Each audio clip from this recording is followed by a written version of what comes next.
Aqui em nossos estúdios, Paula Litaif está o economista e coordenador da Associação Brasileira de Economistas pela Democracia, ABED Amazonas, Inaldo Seixas. Bom dia, sinta-se bem-vindo aqui no Grupo Diário de Comunicação. Bom dia a todos, aos ouvintes da D24 AM. E aí, Paula, a gente está notando também que realmente essa questão do dólar mexeu com muita gente. A alta do dólar, a alta histórica desde a implantação do Plano Real, em 1994, ela influencia bastante a economia. Hoje chegou aí a 4,24 comercial, no câmbio comercial 4,25, não é, seu Inaldo? Agora, o importante, é um assunto muito chato, eu sei que muitas pessoas aí, a dona de casa, o estudante, não tem muita paciência para ouvir e refletir aí sobre essas questões econômicas que envolvem estatística, mas a gente precisa compreender, Patrick, que isso influencia diretamente no polo industrial de Manaus, afeta a nossa economia, também compromete a arrecadação, que é justamente o dinheiro Pessoas que compraram usa em dólar, o pagamento em dólar. Sim, é bom para quem comprou em dólar, é bom para quem aí, a gente conhece até um amigo aqui que ganhou aí um pouco mais de recurso de dinheiro com essa alta do dólar, inclusive aqui no grupo, mas é ruim de forma geral para a nossa economia. Eu digo aquele que está pagando alguma prestação, alguma compra em dólar. Ainda tem essa questão, né? E compromete o polo industrial de Manaus, que é pautado exclusivamente aí, principalmente pela importação de insumos. Isso aí acaba atingindo o produto final, que aí compromete também a competitividade do nosso produto em meio e diante do mercado brasileiro. E com isso as empresas perdem faturamento, Patrick. E perdendo faturamento, elas podem aí se encolher, podem conter a novas contratações e acaba comprometendo também a arrecadação do Estado. Então, eu queria que eu gostaria aqui que o senhor Inaldo Seixas, ele pudesse explicar aí para o nosso, de uma forma muito didática, eu sei que a economia é um assunto bem complexo, para o nosso ouvinte, para quem nos acompanha na TV, o que o amazonense pode esperar com essa alta do dólar? Bom dia, Paula. Bom dia, Patrick. Bom dia. Realmente é uma coisa que o ouvinte tem que ficar claro que o dólar, quando aumenta ou diminui, mas nesse caso aumenta, ele tem um impacto global. Ele tem um impacto tanto para o consumidor, para a população em geral, como você já bem mencionou. Aqui no PIN nós produzimos muitos produtos que parte do insumo para a sua produção é importado, portanto o impacto é grande, né?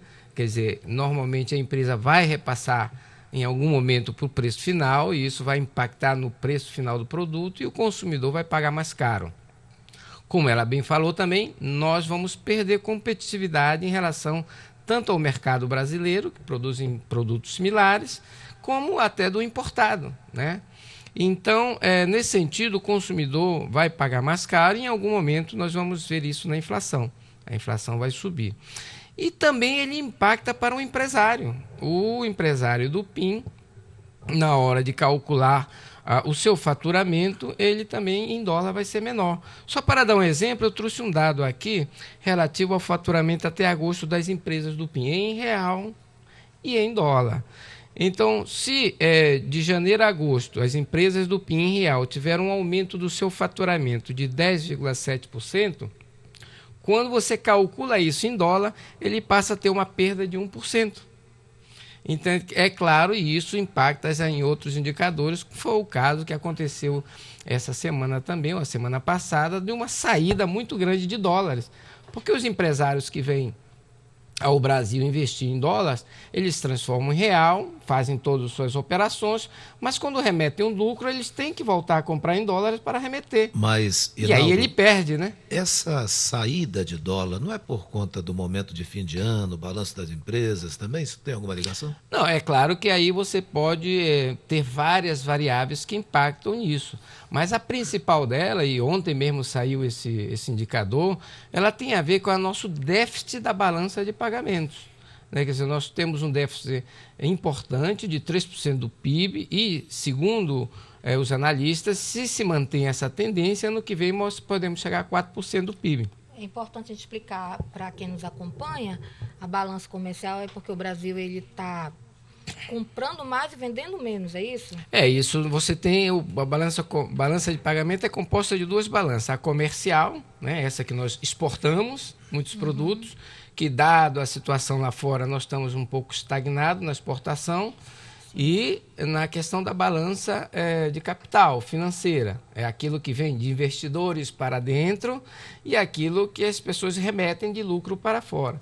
Juntando essas duas balanças, é que a gente tem o resultado final, e o resultado foi muito ruim para a economia brasileira. Além do mais, outras questões políticas que também têm tido impacto. Mas o dólar, como para os telespectadores entenderem, ele é um indicador muito fortemente, tem que ser acompanhado atentamente, porque ele tem um impacto direto realmente na vida da população. E aí não se escapa nem o consumidor e nem o produtor, o empresário. Inaldo Seixas, como disse a Paula Litaif no início, às vezes as pessoas, lá vem essa notícia de dólar. Por que o dólar interfere tanto na vida de um país? Porque é a moeda em que todos nós utilizamos para fazer nossas transações, né? Então, se uma pessoa vai de férias e opta por fazer uma férias no exterior, ela vai ter que comprar dólares para gastar lá fora. Então, impacta para uma pessoa no seu momento de lazer. Se um produtor local precisa comprar componentes para juntar e produzir um produto de alta tecnologia, ele utiliza dólar. Então, o dólar vai impactar no preço final desse produto e impacta, por causa do produtor, na sua competitividade, a capacidade de competir com outros preços, e impacta no bolso do consumidor, porque ele vai ter que desembolsar mais dinheiro para pagar, já que o produto, né, que tem uma parte dele em dólar, vai ter que ser mais caro.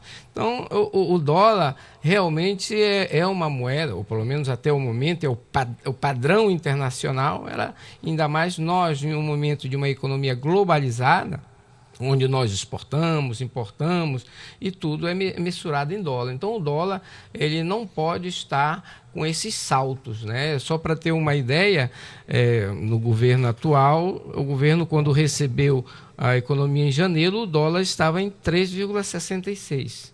E nós fechamos ontem, como vocês falaram aqui, em 4,25, 4,26, 4,23. Câmbio comercial, né? É o câmbio transacional, que é Mas teve um câmbio que foi em 4,73, qual foi? É o câmbio turismo, esse. Então, os turistas, turistar... inclusive, estão tendo maiores problemas Sim. que os empresários que utilizam para fazer suas importações, porque o turismo ele é um pouco mais elevado. Mas só para dizer que em 11 meses desse governo, nós tivemos um aumento de 16% do dólar. Então, olha, é complicado. Senhor, quando você fala 11 meses desse governo, o Patrick já fica ali se segurando na cadeira, querendo... Eu queria que o senhor pudesse explicar isso para quem nos acompanha pela TV, pela rádio, pela internet.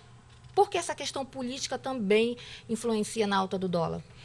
É porque a política atual do governo, quando ele entrou, ele disse: nós temos que praticar uma política de arroxo fiscal, controlar as contas do governo, que com isso nós vamos atrair investimento, e principalmente o investimento estrangeiro, né, que vem em dólares, para a infraestrutura, para novos setores da economia. Então, essa é a política. Então, nós, por exemplo, da ABED, temos uma visão diferente. Então, é uma visão que não é suficiente para você gerar crescimento econômico. Então, a política atual foi nesse sentido. Nós fizemos reformas da Previdência que disseram que, após aprovar a reforma da Previdência, o dólar ia retrair, que nós íamos gerar empregos. Lá atrás também nós tivemos aí, já no Temer, com uma política neoliberal, essa mesma dinâmica, mas os resultados são esses que nós estamos vendo, né? Nós vimos alertando a população e a sociedade que somente esse tipo de política, esperando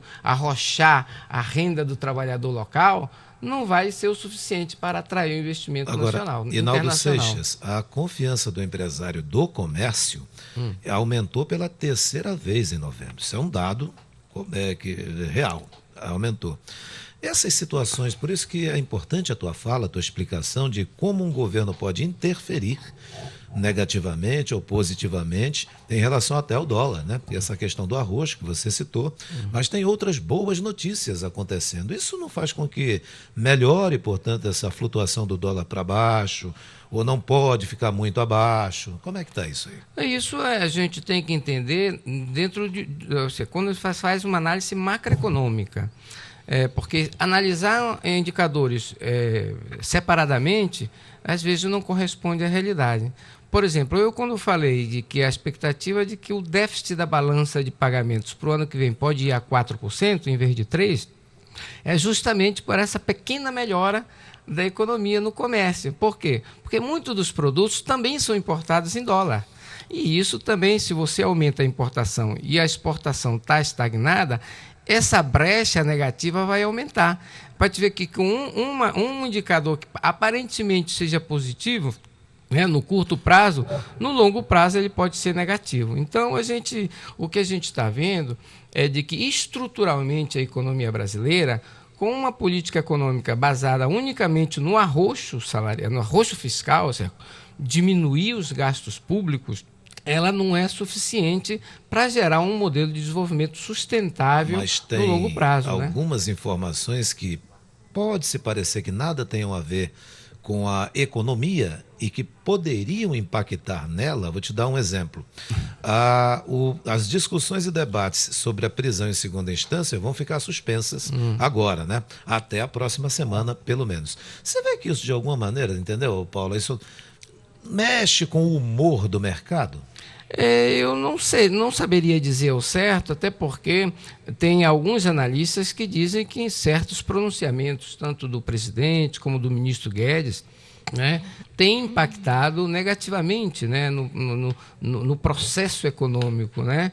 Inclusive aqui mesmo no PIN, alguns pronunciamentos do ministro Guedes tem impactado negativamente também no investimento na Zona Franca, no PIN, porque o investidor ele está inseguro com as propostas de reforma tributária que podem impactar negativamente, né, o arcabouço legal do PIN, do modelo de Zona Franca de Manaus. Então, muitos investimentos estão em compasso de espera também. Então, existe uma série de informações, e você tem razão, Patrick, quando fala que realmente o investidor ele quer segurança, ele quer paz, ele quer paz social. Exatamente. Por isso que esses protestos que estão acontecendo agora em Sudamérica fazem com que o capital internacional põe um pé no freio. Então, isso é perigoso. Esses pronunciamentos, né, de volta do AI-5, de controlar coisas que nós deveríamos ter esquecido e deixado no passado. Ontem o Paulo Guedes de novo falou sobre o AI-5 e qual é o investidor que vai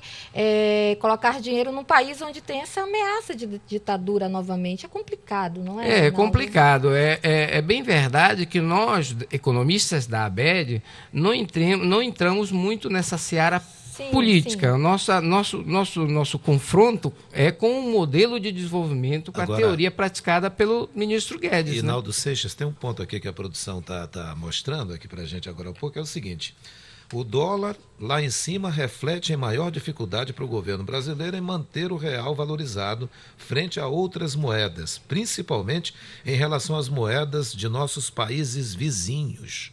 Basicamente, é isso também que você está colocando, né? E aí tem o euro, que é uma outra moeda forte também, né? Outras moedas, como o peso argentino, o peso chileno, sofreram também. Essa depreciação tem a ver também com... Não é só o real, né? Não é só o real. Nós estamos sofrendo um impacto até menor do que outras moedas localmente, né? Mas também nós estamos partindo de uma situação econômica pior, né? Talvez a Argentina, sim, que esteja numa situação mais complicada, não tenha, vamos dizer assim, a proteção que nós temos atualmente, que a gente muitas vezes esquece de anunciar para a população que o governo anterior, do Lula e da Dilma, deixaram 370 bilhões de dólares em reservas.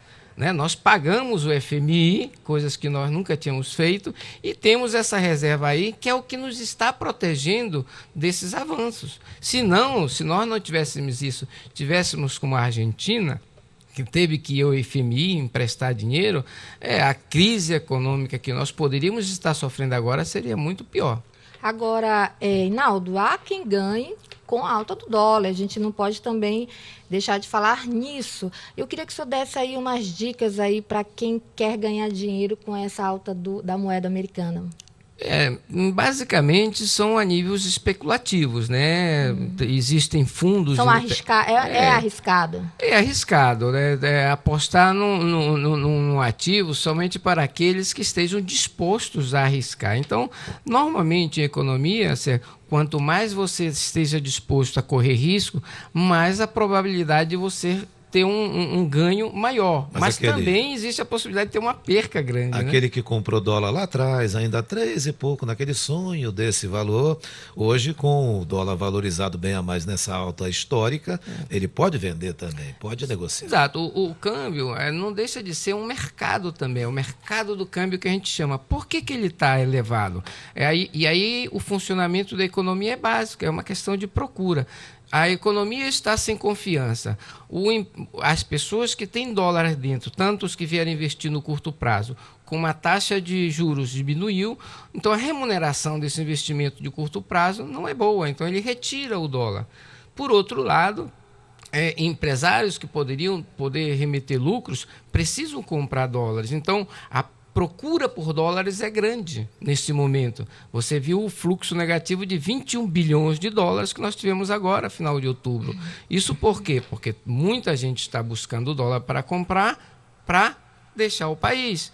E isso é preocupante. Isso, inclusive, analistas, né, que não poderíamos dizer de esquerda, como a Miriam Leitão, entre outros, já... A Miriam Leitão não é de esquerda, né? Não, ela é de direita, né? Mas ela está preocupada também com essa situação, né? Ô, Miriam Leitão, você está convidada a conversar conosco aqui, importante. Porque tivemos a citação do teu nome aqui. Mas ela, querendo ou não, ela também... A Miriam Leitão, ela é tão importante em seus comentários que ela influencia até o mercado, a gente sabe disso, né, Hinaldo? Agora, eu estava abrindo aqui os jornais de fora e é importante que tanto a Folha de São Paulo como o Globo e o Estadão, eles citaram aqui o que você comentou a respeito da fala do ministro da Economia, Paulo Guedes. Aí 5 novamente. Né? Fala de Guedes cria instabilidade de curto e longo prazo entre investidores. Isso é complicado e grave, né? Nós já tivemos durante todo o ano, nós quando eu falo aqui, nós da Zona Franca, de Manaus, do Amazonas, já tivemos experiências negativas diversas com o pronunciamento do ministro Guedes em relação ao nosso modelo de desenvolvimento. Né? Eu acho que só para complementar, eu acho que a principal foi em abril, quando ele disse lá na Globo News que não ia comprometer o resto do Brasil, né, por causa de Manaus. Isso aí... Caiu muitos investidores. Né? Mas eu volto a alertar, nós economistas já sabemos que esse risco é real. E a gente tem conversado, eu faço parte da assessoria do deputado federal José Ricardo, e a gente tem conversado com o mundo empresarial, eu tenho participado de reuniões da FIAM, do CNI em Brasília. E existe, sim, uma preocupação, não só da população, né, porque a população está sofrendo com a questão do desemprego, mas os empresários também estão sofrendo com a questão da instabilidade, né, dos pronunciamentos do ministro Guedes, do que vai ser a nossa Zona Franca depois dessa proposta de reforma tributária. Eu não sabia, sinceramente, que isso fazia parte da assessoria de imprensa do deputado José Ricardo. Assessoria econômica. Da assessoria econômica do José Ricardo, que é do PT. Não que isso fosse um crime, que todo parlamentar tem sua claro, assessoria, né? Mas é importante esclarecer, e eu acho de uma forma muito transparente, a gente tem que deixar claro aqui, que o senhor tem se baseado, independente de ser de uma assessoria de um parlamentar, você tem se baseado principalmente nesses dados, porque os números, né, não mentem. Não né? Eu já venho... Se é uma coisa que o deputado Zé Ricardo coloca, é que ele gosta do rigor científico. Tanto é que ele é um economista e ele é um advogado. Então, ele, quando me chamou para trabalhar, eu já trabalhava no DIESE, que também é outra instituição que trabalha em base em rigor científico. Sim, nós ligado ao governo federal, o critério de análise econômica nossa faz parte, é embasado na ciência. Tempo lá no DIESE? 7 anos no DIESE. Bastante então, né? A gente já trabalha com o IBGE, então eu sou uma pessoa que estou lá, mas tenho a liberdade de estar atuando em outros ambientes. Então, o deputado Zé Ricardo, no caso, com a gente, da assessoria, é pautado por critérios técnicos, entende?